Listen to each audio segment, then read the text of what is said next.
All right, another week of the Trump impeachment inquiry testimony, and apparently it was explosive.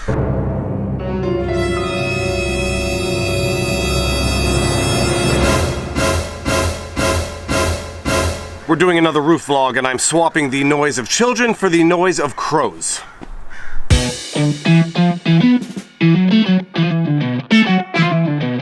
Viva Frei, Montreal litigator turned YouTuber, and for those of you who know me, you'll notice that I've shaved. I feel naked and ugly. One kid loves it because he says my face looks like a baby's butt, and the other two kids prefer me with a beard, so I'm just gonna let it grow back in, but every now and again you need to let the skin get some sun. Get out of here.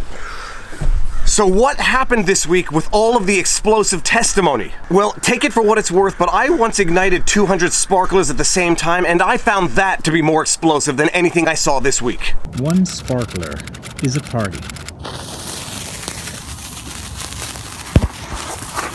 200 sparklers together.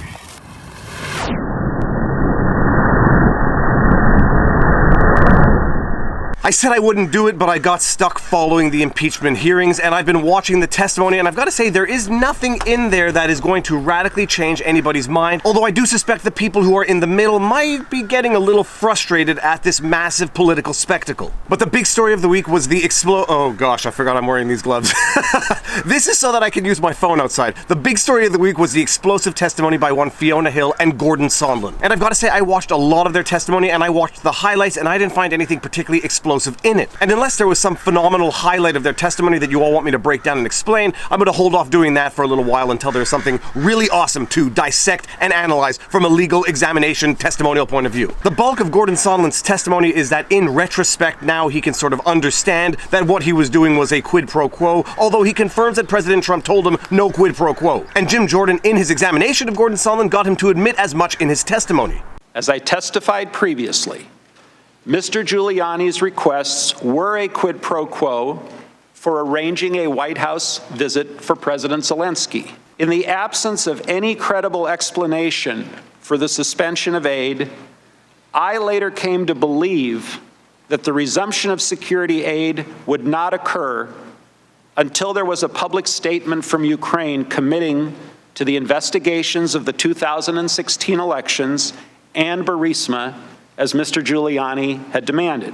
I shared concerns of the potential quid pro quo regarding the security aid with Senator Ron Johnson. I thank the gentleman for yielding. Ambassador, when did it happen? When did what happen? When did President Zelensky announce that the investigation was going to happen? On page 14, you said this: was there a quid pro quo? Today's your opening statement. So I'm asking you a simple question. When did that happen? Never did. Never did. They got the meeting, not in the White House, but in New York on September 25th. They got the money on September 11th. When did the meeting happen again? Never did. Now, both sides are sort of touting this to be earth-shattering explosive testimony. Gordon Sondland confirms quid pro quo. Flip side, Jim Jordan gets Gordon Sondland to admit that Trump said there was no quid pro quo. Trump critics are saying when he says no quid pro quo, he means quid pro quo, and critics of the impeachment hearing are saying this is a sham witch hunt. And while Jim Jordan does make a good point that there was no quo to the quid of the quid pro quo, as I mentioned in previous videos, the House is now referring to the alleged high crimes and misdemeanors to justify the impeachment as bribery.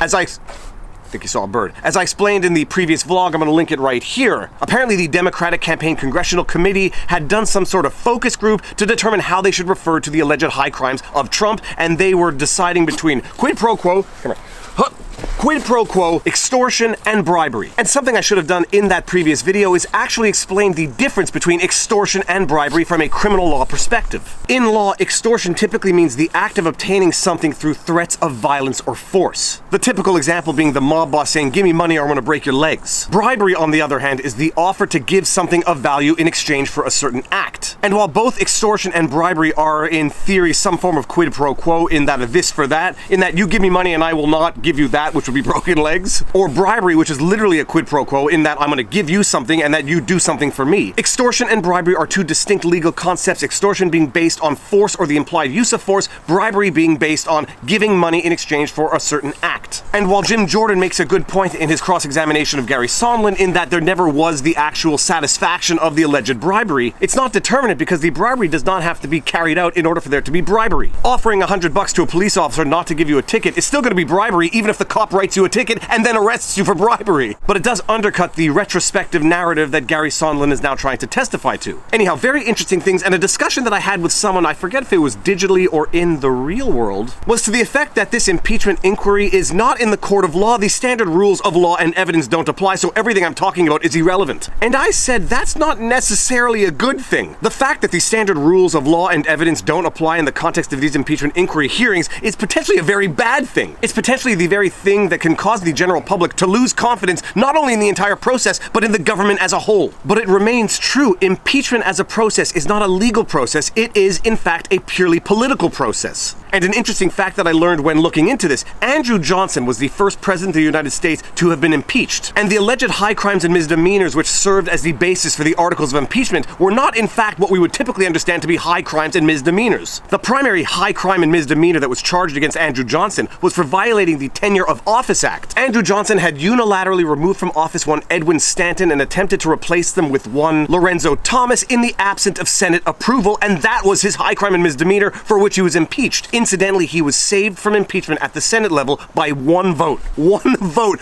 Madness. Can you imagine living through that? Of course, that was before television, internet, radio, social media, Twitter, Facebook, YouTube, and nobody knew what the heck was going on in the rest of the country. And after they found out when the newspapers had been pulled across the country by horse and trolley, it was a fait accompli. They were effectively reading the past as opposed to living the present in real time. Totally cool to think about the dissemination of information over 150 years ago compared to today. But all that to say that the impeachment of Andrew Johnson was purely political. And then fast forward over 100 years and the next president to be impeached was Bill Clinton, and his high crimes and misdemeanors were perjury for, well, we all know that story.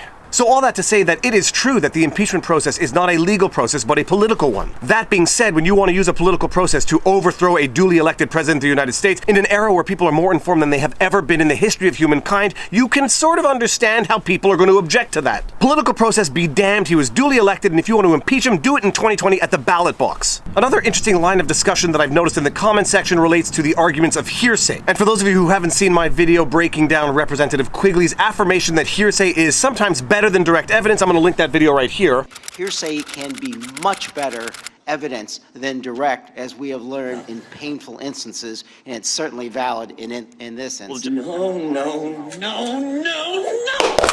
Ow! There are a number of people saying that video, photographs, contracts are technically hearsay and nonetheless admissible as evidence, and sometimes very good evidence. To which I respond, even videos, photographs, and contracts are only admissible as evidence when you have the proper witness to submit them as evidence. You can't just throw a photograph into the court record and say, here, this is evidence of what we see in the photograph. You have to have the person who took the photograph admit that piece of evidence as evidence. Typically speaking, you have to have the person who shot the video come in and testify that this is the video I shot on this date. I have not altered or edited this video. Typically, in order to submit a contract as evidence, you have to have one of the signatories to the contract submit that document as evidence. This is the contract, this is my signature, let us file this as Exhibit P1. Now, there may be some exceptions. Historical photos when the person who took the photograph is definitely not alive anymore. I can think of maybe CCTV footage. Notarized documents where you don't need the actual signatories anymore because the document has been notarized. But even with those three examples of what might technically be hearsay evidence, one does need the proper witness to submit those documents as evidence. That may be true and it may make the hearsay evidence necessary, but it certainly doesn't make the hearsay evidence better than direct evidence. Which gets us into the question as to why President Trump would in fact be blocking certain witnesses from testifying. And it is a wholly legitimate point in that in this impeachment process, if the goal is to get at the truth, President Trump shouldn't be blocking anyone from testifying because, as the old adage goes, if you've got nothing to hide, you have nothing to worry about. First questions first, on what legal basis is Trump in fact blocking certain witnesses from testifying? The general consensus seems to be on the basis of executive privilege. Separation of powers, congressional oversight does not allow for interference with the executive branch. And prior to these impeachment hearings, the concept of executive privilege had bipartisan support. Executive privilege was confirmed in an OLC memo from 2014, OLC being the Office of Legal Counsel, 2014 being under the Obama administration.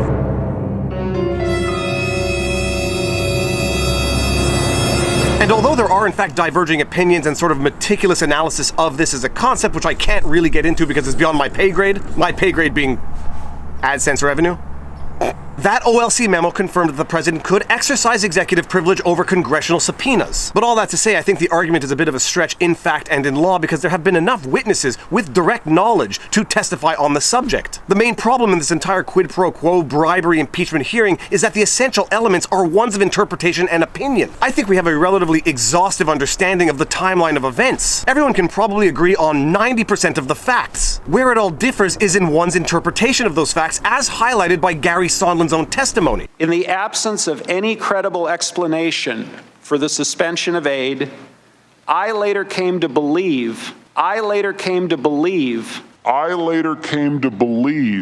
They didn't think they were doing anything wrong at the time, and it's only in hindsight now that they can appreciate that they think this might have been happening when someone said X, Y, and Z. Is that going to be enough to qualify as the high crime and misdemeanor to impeach a sitting president? It may in fact be enough for the House to approve articles of impeachment to submit to the Senate because there is such disdain on the House side for the sitting president. I think opening an impeachment inquiry will help us get that information. I think the only thing that we can do is to start that impeachment inquiry. We must open an impeachment inquiry. I don't know what the political futures are on the House approving articles of impeachment, but if they're giving 3 or 4 to 1 odds, I might actually bet that the House is ultimately not even going to approve articles of impeachment. But even if they do and it gets to the Senate and there are flat 1 to 1 odds, I am going to bet that the Senate does not approve or ratify the articles of impeachment.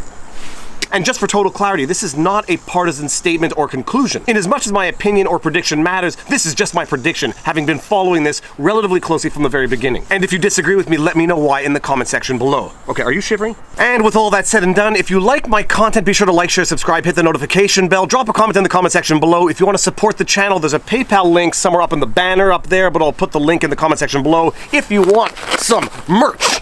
We got vlog shirts. And let me know if you think I should keep the beard or keep a bare baby bottom face. And if you want to watch a truly explosive video of me with some sparklers, I'll link one random video right here. And now you know your vlog. Peace out. Booyah!